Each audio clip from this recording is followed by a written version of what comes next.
We are transporting back in time of the year 1983. And behind me is the beautiful ocean, the mountains, and it's such a beautiful day today. Got a few mojitos, I'm sipping on a few mojitos, and I thought, what better way to celebrate an album that is 40 years old. It is none other than Iron Maiden's Peace of Mind, which was released on May 16th, 1983. Paul Di'Anno left the band, the lead vocalist, and Bruce Dickinson came in throughout Number of the Beast, the previous album before Peace of Mind. Number of the Beast was an incredible album from start to finish, and we saw some amazing melodies, just incredible catchy chorus, and Iron Maiden were just reborn from their previous album, The Killers, and a self-titled album.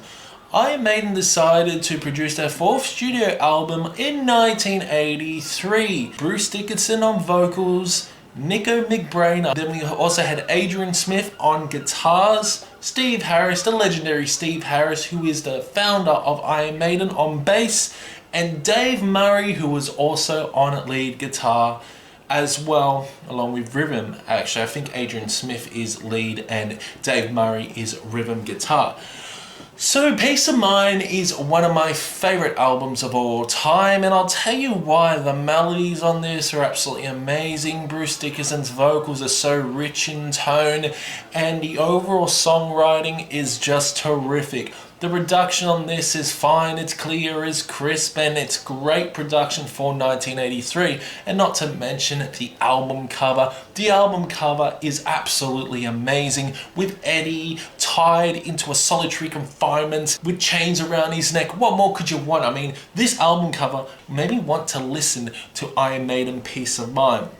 Absolutely adore Iron Maiden. I love every single album of theirs, apart from even X Factor's pretty good, and Virtual 11 is a good album, and we had Blaze Bayley on vocals there. But this is the early stages of Iron Maiden. After a hit record of Number of Beast, they decided to do it again with Peace of Mind. And Peace of Mind is banger after banger. Although it's quite a divisive album for some, especially around the YouTube realm, metal YouTubers at times think that Peace of Mind has a few weak songs. In my opinion, there are a few weak songs on this album, but this album just flows like water, like behind me with the ocean. And I'll tell you what a banger of an album Peace of Mind is. Iron Maiden is my favorite band of all time, and I absolutely love them. Like I said, I love every single album. Latest album, Senjutsu, was very good as well, and they have changed their sound throughout many eras. Peace of Mind has such a raw energy to it, a riveting galloping motion of songs.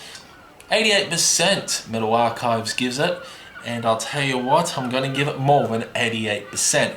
So it kicks off Where Eagles Dare. Bruce Dickinson's vocals are absolutely fantastic on this, dynamic approach as well. Adrian Smith's guitar work is really good, and Dave Murray's rhythm guitar is awesome. Permanent bass throughout this song with a very catchy chorus. Love the riffs on this and the galloping drums by Nico McBrain. And the band sounds tight on Where Eagles Dare. Some soaring guitar solos on this with just infectious melodies that will get stuck in your head. And Where Eagles Dare is easily one of the best starters for an Iron Maiden album. Well, then you got Aces High. Like, Aces High is an amazing song, but Where Eagles Dare is one of the best starters off the album. Into the night, they fall from the sky. No one should fly. Next up is Revelations. This is a slow burner song after a heavier, faster song, Where Eagles Dare.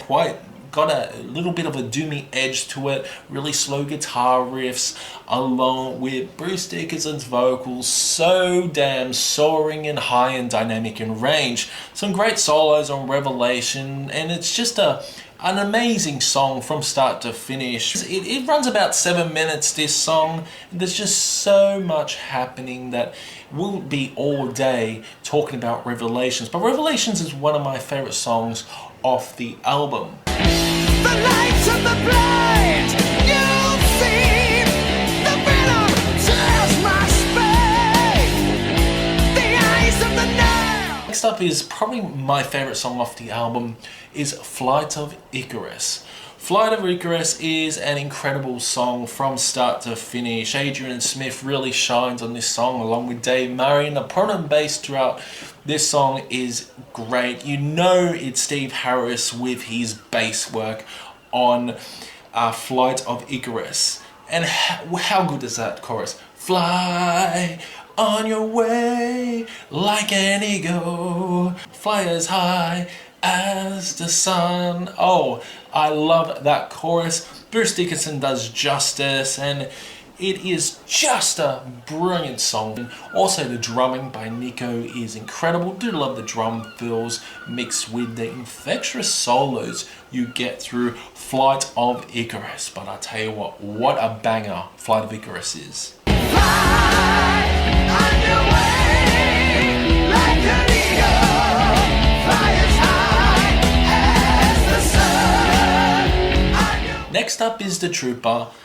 The Trooper is an iconic landmark song for Iron Maiden. Everyone that is living knows The Trooper, and I can contest to that because a lot of people that hop into my taxi, the metal taxi, they all know The Trooper by Iron Maiden. So Iron Maiden is pretty big across this neck of the woods, and everyone loves Iron Maiden, especially The Trooper. Although I don't think it's their best song, The Trooper has so much energy to it. It is absolutely incredible. The riff is amazing. Just the chorus is pulse-poundingly good. It's infectious. The melodies are amazing. Amazing guitar solos as well. This is one of the icon stamps of Iron Maiden. This is magnificent. Oh,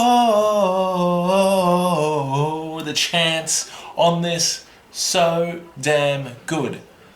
Trooper is an incredible song, and it is even amazing live. Like, you've seen live videos. I've never seen Iron Maiden live. I wish I saw Iron Maiden live.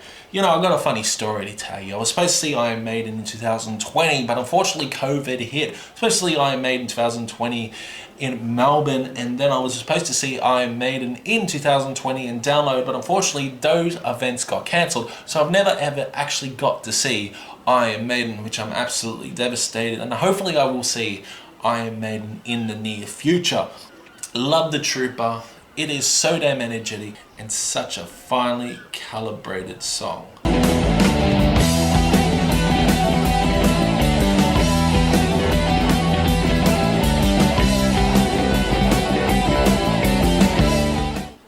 I totally forgot. Die With Your Boots On. Another energetic song. Great solos on this. The drums are magnificent. Do love the drum fills. And just the tight little accents by Nico McBrain that really, that this song just flows. Because if you're gonna die, die, die with your boots on if you're gonna die. I love Die With Your Boots On. It's energetic. It's just a fun song overall. And yeah, like I said, there are hardly any fillers on this album. There's just so much energy. This is classic Maiden at its best, and I feel like this is one of their best albums. Like, this is up to, I think this is better than Number the Beast, and that may be a brutal statement to relay on this camera to you, but I think this is one of the best Iron Maiden albums. If you're gonna die, die with your boots on. If you're gonna die, well, stick around, gonna cry. Just move along if you're gonna die. Next up is Still Life. No, not Opus, Still Life, Still Life. And Still Life is one of my favorite songs off Peace of Mind. It's just the introduction as well. Introduction is quite funny, how the voices are relayed and rewind, and it's makes it quite scary, like its spirit is arising from the dead. This is such a great song overall. It's slow, beautiful clean guitars starting throughout the introduction, which leads on to the build-up of the song. Bruce Dickinson's vocals are absolutely fantastic on it, especially in the chorus. Nightmare, spirits calling me. Oh, so damn good. Not to mention get an infectious guitar solo that will get stuck in your head, and it's just great. It really is. And again, upbeat tempo to it. Still Life is just terrific. Absolutely love it. One of my favorite songs off the album.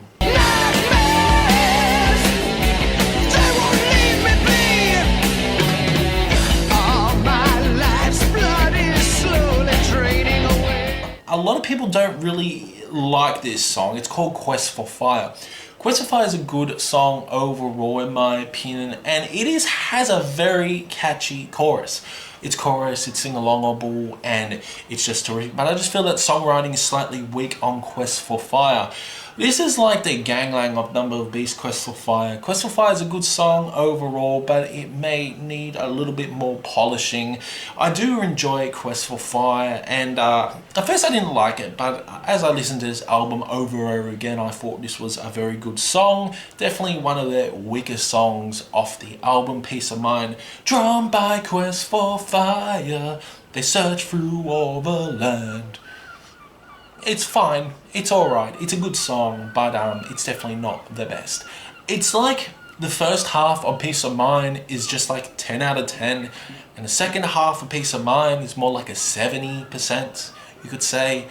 And that's why the rating will drop a little bit. Like you won't see 100% on this album when I actually rate this. But yeah, Quest for Fire is a good song. Drawn by Quest for Fire, they searched across the land. Drawn by Quest for Fire. Next up is Sun and Steel. Again, another weak song by Iron Maiden. Again, a lot of people struggle to love Sun and Steel. I know my mate Questy doesn't like Sun and Steel, or he doesn't really enjoy Quest for Fire, and that's why he sort of ranks this album a little bit lower than I would.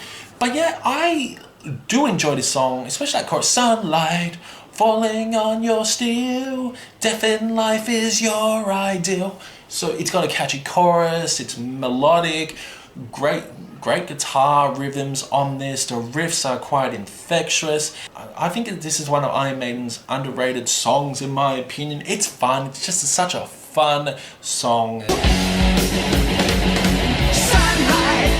falling on your steel, death in life is your ideal.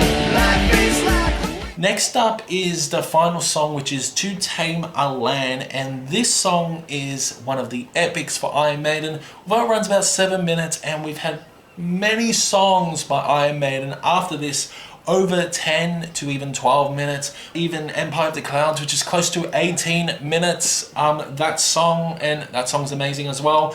But To Tame a Land is one of Iron Maiden's first epics, apart from Hallowed Be Thy Name. To Tame a Land is probably the second epic for Iron Maiden, and it's just terrific for what it is.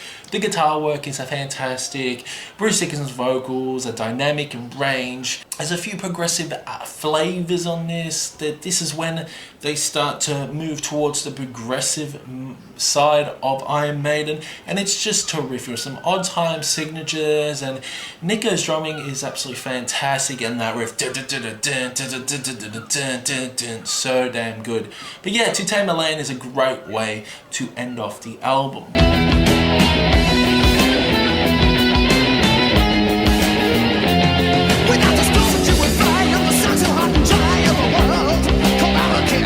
So overall, this album is terrific by Iron Maiden. I'm not going to hesitate to give it a 93%.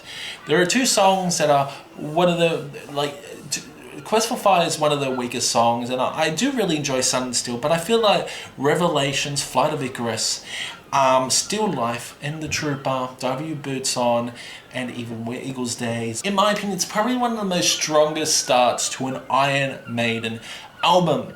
And the second half is okay. There are a few fillers like Sun and Steel, Quest for Fire, but the rest of the album is just terrific. Actually, I even think Sun and Steel is such a great song as well. Like, I know a lot of people don't really enjoy that, but I think it's terrific. Like, Iron Maiden really kick goals on this album, and you know what? They just keep on kicking goals throughout the next album, which is none other than Power Slave. So maybe I'll do a review for Power Slave, but Peace of Mind is incredible. 93% it gets. If you enjoyed this review, make sure you subscribe. Also, leave a comment as well. Love to read your comments, and I will see you in the next one.